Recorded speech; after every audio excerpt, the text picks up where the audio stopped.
Hello students, आप लोगों को फिर से स्वागत है एलिमेंट्स एजुकेशन के एक न्यू से वीडियो में। तो जैसा कि आप लोग जानते हैं कि आज हम लोग स्टार्ट करने वाले हैं अरिथमेटिक प्रोग्रेशन, एक न्यू सा चैप्टर क्लास 10 का। ओके, इसके जस्ट एक प्रीवियस वाले वीडियो में हम लोगों ने क्या किया था, यानी कि एक्सरसाइज 4.3 4.2 ये सारे मतलब कि चैप्टर 4 को हमने पूरा ही खत्म कर दिया था इसके जस्ट एक प्रीवियस क्लास में। ओके, तो आज हम स्टार्ट करने वाले हैं क्या, अरिथमेटिक प्रोग्रेशन को। तो आज का वाला क्लास और नेक्स्ट जो यानी कि कल जो क्लास आने वाला है, ये दोनों क्लास बस अरिथमेटिक प्रोग्रेशन के उसके कॉन्सेप्ट के ऊपर बेस होंगे, यानी कि सिर्फ इंट्रोडक्शन वाला क्लास होगा। और ये दोनों दिन को छोड़ के उसके बाद जो भी क्लासेस आएंगे, उन सभी क्लासेस में हम दोनों मिलके एनसीईआरटी बुक के एक्सरसाइज के हर नंबर को एक दूसरे के साथ मिलके हम दोनों क्या करेंगे, उसको सॉल्व करेंगे। ओके, तो देखो सबसे पहले अरिथमेटिक प्रोग्रेशन ये कहता क्या है, ठीक है। It is a sequence of number such that the difference is constant. Arithmetic progression का मतलब ये है कि एक नंबर का सीक्वेंस होता है जिसके अंदर क्या होता है, डिफरेंस बिल्कुल सेम होगा। अब तुम्हारा डाउट आएगा कि सर मतलब क्या है और ये सीक्वेंस फिर कहां से आ गया। सीक्वेंस का मतलब भी मैंने यहां पे समझा दिया है। It is a set of numbers arranged in A definite order, यानी कि जब हम बहुत सारे नंबर्स को एक डेफिनेट ऑर्डर में रखते हैं, उन सभी को सीक्वेंस कहा जाता है। ओके, तो देखो ये सब तो एक सीक्वेंस में है, यानी कि सारे के सारे नंबर्स लिखे हुए हैं। ओके, तो ये अरिथमेटिक प्रोग्रेशन में होगा या फिर नहीं, कैसे पता चलेगा। सिंपल सी चीज है, देखो 1 से 2 जाओगे, डिफरेंस कितना है 1। 2 से 3 जाओ, डिफरेंस कितना आएगा 1। 3 से 4 जाओ, डिफरेंस कितना आएगा 1। 4 से 5 जाओ, डिफरेंस कितना आएगा 1। यानी कि जब हम एक एक नंबर आगे बढ़ते हुए जाते हैं और उन दोनों के बीच में डिस्टेंस बिल्कुल सेम होता है, डिफरेंस बिल्कुल सेम होता है, इसलिए उसने कहा है अगर डिफरेंस हर जगह सेम होगा यहां से यहां जाओगे तो 1, यहां से यहां जाओगे तो 1, यहां से यहां जाओगे तो 1। इसी तरह से अगर हर किसी में डिफरेंस सेम होता है तो उसको कहा जाएगा अरिथमेटिक प्रोग्रेशन। सेम चीज यहां पे देखो, 50 से 40 जाओगे तो कितना -10, 40 से 30 जाओगे -10, 30 से 20 जाओगे -10, इस तरह से जाते जाते पहुंचोगे -30 के पास। तो यहां पे तुम्हें क्या पता चला, यहां पे हर दो नंबर्स के बीच में डिफरेंस क्या है -10। तो इसका मतलब ये वाला भी हमारा एक अरिथमेटिक प्रोग्रेशन होगा। ठीक है, अब तुम देखो ये वाला अरिथमेटिक प्रोग्रेशन होगा या फिर नहीं, अभी मैंने जो कुछ समझाया उसको बेस करके बस अभी वीडियो को पॉज करो और कमेंट सेक्शन में बताओ कि ये वाला एक अरिथमेटिक प्रोग्रेशन होगा या नहीं होगा। ठीक है, मैंने क्या कहा था अरिथमेटिक प्रोग्रेशन होने के लिए, हर दो नंबर्स के बीच में डिफरेंस सेम होना चाहिए। तो 2 और 2 के बीच में डिफरेंस कितना है 0। इस 2 और 2 के बीच में डिफरेंस कितना है 0। इस 2 और 2 के बीच में डिफरेंस कितना है 0। तो देखो यहाँ पे डिफरेंस बिल्कुल सेम आ रहा है, इसका मतलब ये भी हमारा एक अरिथमेटिक प्रोग्रेशन होगा। ठीक है, सेम चीज यहां पर भी मैंने बताया था, यहां पर भी मैंने बताया था। यहां पे देखो 1 से 2 डिफरेंस कितना है 1। 2 से 3 जाओगे, 2 और 3 के बीच में डिफरेंस कितना है 1। 3 से 4 जाओगे, 3 और 4 के बीच में डिफरेंस कितना है 1। तो यहाँ पे हर नंबर्स के बीच में डिफरेंस 1 आ रहा है, तो इसलिए ये भी अरिथमेटिक प्रोग्रेशन है, ये भी एक अरिथमेटिक प्रोग्रेशन है, ये वाला भी एक अरिथमेटिक प्रोग्रेशन होगा। ओके, ये तो हो गया अरिथमेटिक प्रोग्रेशन किसको कहा जाता है, यहां पे मैंने इसको समझा दिया। अब देखते हैं कि अरिथमेटिक प्रोग्रेशन कितने टाइप्स के होते हैं। ठीक है, अब हमने देख लिया है उसका डेफिनेशन क्या होगा, उसके एग्जाम्पल क्या होंगे, ये सब कुछ मैंने देख लिया। अच्छा, एक और एग्जाम्पल देता हूं, उसके बारे में मुझे बताओ। यहां पे मैं लिखता हूं 3 4 6 7, देन आ गया 8, फिर 10। ठीक है, अब बताओ ये एक अरिथमेटिक प्रोग्रेशन होगा या फिर नहीं होगा। जल्दी जल्दी जल्दी जल्दी काउंट करो, जल्दी जल्दी काउंट करो। देखो 3 और 4 के बीच में कितना डिफरेंस है 1। 4 और 6 के बीच में डिफरेंस है 2। 6 और 7 के बीच में डिफरेंस है 1। 7 और 8 के बीच में डिफरेंस है 1। 8 और 10 के बीच में डिफरेंस है 2। तो देखो कभी कभी डिफरेंस 1 आ रहा है, कभी कभी डिफरेंस 2 आ रहा है, कभी कभी 1 आ रहा है। तो ये वाला एक अरिथमेटिक प्रोग्रेशन हमारा नहीं हो सकता, क्योंकि हर नंबर के बीच में डिफरेंस चाहे जितना भी हो लेकिन सेम होना चाहिए। 1000, 2000, 3000, 1, 2, 3, -10, -30 कुछ भी हो डिफरेंस चलेगा, लेकिन हर जगह सेम होगा, तभी हम उसको अरिथमेटिक प्रोग्रेशन कह सकते हैं। ओके, तो देखो अब चलते हैं कितने टाइप्स के होते हैं हमारे अरिथमेटिक प्रोग्रेशन। हमारे अरिथमेटिक प्रोग्रेशन होते हैं फाइनाइट और एक होता है इनफाइनाइट। फाइनाइट का मतलब होता है जिस अरिथमेटिक प्रोग्रेशन के टर्म्स जो होते हैं लिमिटेड होते हैं, उनको कहा जाता है फाइनाइट अरिथमेटिक प्रोग्रेशन। जैसे कि इसमें देखो 1, 2, 3, 4, 5, इनके हर एक पार्ट को एक एक टर्म कहा जाता है। ये होगा टर्म 1, ये होगा टर्म 2, ये होगा टर्म 3, ये टर्म 4, ये टर्म 5। इस तरह से चलते चलते यहां पे पहुंचेंगे टर्म 100। यानी कि इसका स्टार्टिंग पॉइंट भी है और एंडिंग पॉइंट भी है। यानी कि जहां पर लिमिटेड टर्म्स होते हैं, देखो यहां पे तो हमें पता चल गया, इनके सारे टर्म्स को हम यहाँ पे काउंट कर सकते हैं क्योंकि हमें पता है ये कहां पे एंड हो रहा है। तो इसलिए इसको कहेंगे फाइनाइट अरिथमेटिक प्रोग्रेशन। सेम चीज देखो यहां पर भी, यहां पे स्टार्टिंग हो रहा है और यहां पे एंडिंग हो रहा है, तो इसका एंडिंग हो रहा है, इसका मतलब हम इसको काउंट कर सकते हैं, और जिसको काउंट कर सकते हैं उसको कहेंगे फाइनाइट एपी। लेकिन इस एग्जाम्पल में देखो यहां पे स्टार्टिंग तो है, लेकिन हमें पता नहीं है एंडिंग कहां पे होगा। अगर एंडिंग ही नहीं पता होगा तो इसके अंदर कितने टर्म्स हैं हम कैसे कह सकते हैं। इसीलिए इस तरह के अरिथमेटिक प्रोग्रेशन को कहा जाएगा इनफाइनाइट अरिथमेटिक प्रोग्रेशन। ओके, और बीच में अभी बस मैं बता देता हूं कि टर्म, अब तुम बोलोगे कि सर टर्म का मतलब क्या होता है, क्या ये टर्म कहां से आ गया। अरे सिंपल सी चीज है, कुछ नहीं है। ये पहले है इसलिए इसको टर्म 1, ये दूसरे पैर है ये टर्म 2, फिर ये टर्म 3, ये है टर्म 4, ये ऐसे चलता ही रहेगा। एक एक नंबर को हम टर्म के हिसाब से पकड़ते हुए जाते हैं। सिंपल, इसको भी कहेंगे टर्म 1, इसको भी कहेंगे टर्म 2, इसको भी टर्म 3, इसको भी टर्म 4। अरे जो नंबर पहले लिखा होता है वो टर्म 1, जो दूसरे में लिखा होता है वो टर्म 2, जो तीसरे में होता है वो टर्म 3। इसी तरह से ये टर्म्स चलते रहते हैं, बहुत ज्यादा सिंपल है।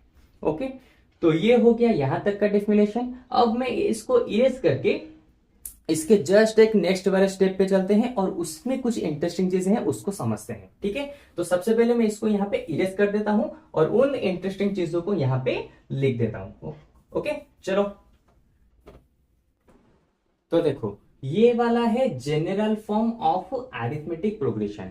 अगर एक अरिथमेटिक प्रोग्रेशन इनफाइनाइट में होगा, यानी कि उसमें इनफाइनाइट टर्म्स होंगे, तो उसका क्या होगा जनरल फॉर्म। सिंपल, दोनों का जनरल फॉर्म सेम होगा, या तो इनफाइनाइट हो या फिर फाइनाइट हो। बस डिफरेंस होगा क्या, एंड में। फाइनाइट में हमें लास्ट वाला टर्म पता होता है, इनफाइनाइट में लास्ट वाला टर्म पता नहीं होता। बस ये एक ही डिफरेंस है ये दोनों में, बाकी दोनों का जनरल टर्म यहाँ पे बिल्कुल सेम टू सेम है। ओके, इसको समझाऊं उससे पहले मैं तुम्हें इसके टर्म्स के इसके मीनिंग को समझा देता हूं। यहां पे ए का मतलब है फर्स्ट टर्म, डी का मतलब है कॉमन डिफरेंस, ए एन का मतलब है लास्ट टर्म, और एन का मतलब है नंबर ऑफ टर्म्स। ठीक है, तो अब इसके बारे में अगर तुम थोड़ा सा समझ गए हो तो इसको एग्जाम्पल लेके भी मैं इसको फिर से समझ देता हूं। अगर थोड़ा सा तुम्हारा डाउट भी होगा तो यहाँ पे क्लियर हो जाएगा। ओके, देखो मैं एग्जाम्पल लेता हूं 3, then 6, then 9, 12, 15, 18, then आ जाएगा 21। ये है हमारा एक अरिथमेटिक प्रोग्रेशन। ठीक है, अच्छा अब मुझे बताओ इसका ए कितना होगा। ए का मतलब होता है फर्स्ट टर्म, तो यहाँ पे फर्स्ट टर्म है 3, तो यहाँ पे ए हो जाएगा हमारा कितना 3। इस तरह से समझो, एग्जाम्पल भी मैंने यहाँ पे बता दिया। फिर देखो डी हमें चाहिए, डी का मतलब क्या होता है कॉमन डिफरेंस, और कॉमन डिफरेंस डी कैसे निकलता है। सिंपल सी चीज, डी निकालने का फॉर्मूला क्या है, सेकेंड टर्म से फर्स्ट टर्म को माइनस करो तो डी निकल जाएगा, या फिर थर्ड टर्म से सेकेंड को माइनस करो, या फिर फोर्थ टर्म से थर्ड को माइनस करो, या फिर फिफ्थ टर्म से फोर्थ को माइनस करो। कुछ भी यहां पे माइनस करो चलेगा, लेकिन पीछे से आगे माइनस होना चाहिए। ओके, तुम यहां से वहां तक माइनस, यानी कि 3 - 6 नहीं कर सकते, पीछे से आगे माइनस करना पड़ेगा। तो 6 - 3 करो कितना आएगा 3, 9 - 6 करो कितना आएगा 3, 12 - 9 करो कितना आएगा 3। इसीलिए कॉमन डिफरेंस हमेशा सेम होता है। ठीक है, तो यहाँ पे कॉमन डिफरेंस कितना आ जाएगा, देखो अगर मैं 6 माइनस 3 करता हूं जो आएगा, 9 माइनस 6 वही आएगा, 12 माइनस 9 ये भी वही आएगा, यानी कि आंसर हमेशा हमारा कॉमन डिफरेंस होगा 3। ओके, अब देखो ए एन का मतलब मैंने बताया था, जो लास्ट टर्म होता है उसको कहते हैं ए एन, तो ये होगा हमारा लास्ट टर्म, तो इसको कहेंगे हमारा ए एन, यानी कि ए एन निकल गया 21। सिंपल। अब चलते हैं नंबर एन। अच्छा, एन का मतलब मैंने बताया था नंबर ऑफ टर्म, यानी कि इसके अंदर कितने टर्म्स है तुम्हें बताना है। सिंपल, पहला टर्म, दूसरा, तीसरा टर्म, चौथा टर्म, पांचवा टर्म, 6 टर्म, 7 टर्म, यानी कि यहां पे कुल मिला के 7 टर्म्स यहां पे हैं। देखा कितना इजीली तुमने इसको, मैंने पहले डेफिनेशन से बता दिया, फिर एग्जाम्पल लेके भी मैंने तुम्हें बता दिया कि किसका मतलब क्या होता है। ठीक है, इसको अच्छे से याद रखना, नहीं तो इन जनरल फॉर्म को यहाँ पे समझ नहीं पाओगे। ठीक है, तो जनरल फॉर्म हमें यहाँ पे ये बताती है, अब जरा इसको अच्छे से समझो। जनरल फॉर्म का मतलब ये है, ये जो फर्स्ट देख रहे हो ए का मतलब होता है फर्स्ट टर्म, या फिर तुम इसको ऐसे भी कह सकते हो टर्म 1, फिर इस वाले को कहते हैं सेकेंड टर्म यानी कि टर्म 2, इसको कहते हैं टर्म 3, इस तरह से ये चलता रहेगा। सेम चीज इसको यहां पर कहेंगे टर्म 1, इसको टर्म 2, इसको टर्म 3, और ये इस तरह से चलता रहेगा, और ये लास्ट वाला आ जाएगा क्या, हमारा nth टर्म यानी कि लास्ट टर्म। ठीक है, इसको हम इस फॉर्मेट में भी लिखते हैं, चाहे तो तुम ए एन लिखो या फिर टी एन लिखो, दोनों का मतलब सेम ही है, वो लास्ट टर्म को ही हमें बताता है। ठीक है, अच्छा अब मैं क्या करता हूं, एक एग्जाम्पल लेता हूं, एक एग्जाम्पल से तुम्हें पता चल जाएगा कि इस जनरल फॉर्म का हम यूज कैसे करते हैं। ठीक है, देखो मैं क्या करता हूं, यहां पे एग्जाम्पल लेता हूं, ए का वैल्यू मैं दे देता हूं तुम्हें 3, डी का वैल्यू तुम्हें दे देता हूं 2। ठीक है, तो अभी क्या करना है, तुम्हें इन दोनों को यूज करके हमें यहां पे एक क्या बना के देना है, अरिथमेटिक प्रोग्रेशन बनाना है। Form arithmetic progression using a and d, a और डी को यूज करके एक अरिथमेटिक प्रोग्रेशन बनाओ। ठीक है, अच्छा देखो, अरिथमेटिक प्रोग्रेशन बनाने के लिए टर्म 1, टर्म 2, टर्म 3, टर्म 4 ये सब हमें ढूंढने पड़ेंगे। ठीक है, तो सबसे पहले टर्म 1 को ढूंढेंगे, फिर टर्म 2 को ढूंढेंगे, फिर टर्म 3 को ढूंढेंगे, फिर टर्म 4 को ढूंढेंगे, बस इतना ही। इसके बाद इन सभी को यहाँ पे लिख देंगे, फिर डॉट डॉट डॉट डॉट दे देंगे, आंसर खत्म हो जाएगा जैसे यहाँ पे दिया है। क्योंकि हम सारे टर्म्स को यहाँ पे निकालना पॉसिबल नहीं है, इसलिए हम वहां पे क्या करते हैं, डॉट डॉट डॉट डॉट देके छोड़ देते हैं। ठीक है, तो देखो अरिथमेटिक प्रोग्रेशन का फर्स्ट टर्म जो होता है उसको हम कहते हैं क्या, ए यानी कि ए का वैल्यू दिया है 3, तो देखो फर्स्ट टर्म हमें मिल गया।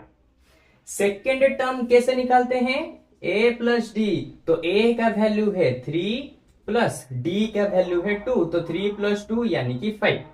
तो टर्म 3 कैसे निकालते हैं, देखो टर्म 3 का फॉर्मूला है a प्लस 2d, यानी कि a का वैल्यू है 3 प्लस 2 जैसा था वैसा रहेगा, d कितना हो जाएगा 2, तो अब देखो 3 रह गया प्लस 2 2 4, तो 4 प्लस 3 हो जाएगा कितना 7। टर्म 4 के लिए क्या डालेंगे, सिंपल सी चीज, a प्लस यहाँ पे d था, यहाँ पे 2d था, यहाँ पे आ जाएगा 3d। उसके बाद अगर टर्म 4 निकालना है तो a plus 4d, a plus 5d, simple सी चीज है। a प्लस 3d कैसे निकालेंगे, देखो a का वैल्यू है 3 प्लस 3 जैसा था रहेगा 2, d का वैल्यू है 2, तो 3 प्लस 3 2 जा 6, 3 प्लस 6 ये हो जाएगा 9। तो देखो टर्म 4 भी हमें यहाँ पे मिल गया 9। तो अभी हमें क्या करना है, सिंपल, तो हमारा अरिथमेटिक प्रोग्रेशन यहाँ पे क्या बन गया, देखो सबसे पहले टर्म 1 रहेगा तो 3, उसके बाद रहेगा टर्म 2 यानी कि 5, उसके बाद टर्म 3 यानी कि 7, उसके बाद टर्म 4 यानी कि 9। ठीक है, उसके बाद तुम चाहो तो निकाल सकते हो, नहीं तो इस तरह से डॉट डॉट डॉट डॉट देके छोड़ दो, आंसर तुम्हारा हो गया। ज्यादा निकालने की जरूरत नहीं, 3-4 निकाल दो अरिथमेटिक प्रोग्रेशन के लिए उसके टर्म्स, तो तुम्हारा अरिथमेटिक प्रोग्रेशन बनाना काम खत्म हो चुका है यहाँ पे। ओके, लेकिन अगर तुम चाहो तो यहाँ पर खुद से इस बिना मेथड से भी यहाँ पे बना सकते हो। कैसे बताऊं, सिंपल सी चीज, देखो 3 से कितना मिला या 5 निकला, 3 से 2 मिलाओ 5, 5 से 2 मिलाओ 7, 7 से 2 मिलाओ 9, तो 9 से फिर से 2 मिलाओ तो नेक्स्ट टर्म आ जाएगा कितना, सॉरी 11, ठीक है। फिर 11 से फिर से 2 मिलाओ आ जाएगा 13, फिर 13 से फिर से 2 मिलाओ आ जाएगा 15। देखो इस तरह से भी तुम यहाँ पे टर्म्स को निकाल सकते हो, ठीक है। या तो इस मेथड से निकालो या फिर इस मेथड से निकालो, दोनों मेथड से आंसर बिल्कुल सेम आएंगे, ठीक है। देखो दोनों के हर जगह पे डिफरेंस सेम रहता है। पहले ही मैंने इंट्रोडक्शन में बताया था कि अरिथमेटिक प्रोग्रेशन में हर नंबर्स के बीच में डिफरेंस बिल्कुल सेम रहेगा, ओके। तो देखो यहाँ पे हमने अरिथमेटिक प्रोग्रेशन के बारे में बहुत सी चीजें यहाँ पे हम जान चुके हैं। अब बस क्या बाकी है, इसके रिलेटेड दो फॉर्मूले यहाँ पे बाकी हैं, ठीक है। जिन फॉर्मूलेस को हम क्या करेंगे इसके आने वाले यानी कि कल के क्लास में हम लोग इसके जो भी सारे फॉर्मूले हैं उसको डिस्कस कराएंगे और उसके ऊपर मैं बहुत सारे क्वेश्चन को भी तुम्हें बताऊंगा जिससे कि तुम्हें उसे समझने में बहुत ज्यादा आसानी होगी, ओके। तो चलो आज के क्लास में बस इतना ही। अब हम लोग मिलेंगे इसके जस्ट एक न्यू सी क्लास में यानी कि कल के क्लास में, और इसके आगे जो भी सारे फॉर्मूले हैं उनको हम दोनों मिलके अच्छे से समझेंगे, ठीक है। अगर तुम्हें ये बहुत अच्छे से समझ आया तो बहुत अच्छी चीज है, लेकिन फिर भी अगर इसके ऊपर तुम्हारा डाउट बनता है तो मुझे कमेंट सेक्शन में बताओ कि तुम्हारा कौन सा डाउट बना, क्या डाउट बना। मैं उसी चीज के ऊपर स्पेसिफिक से एक न्यू वीडियो बना के तुम्हारे डाउट्स को क्लियर कर दूंगा, ओके। तो चलो अब मिलते हैं इसके जस्ट एक न्यू सी वीडियो में, यानी कि हम लोग मिलेंगे फिर से कल, ओके। तो बाय बाय।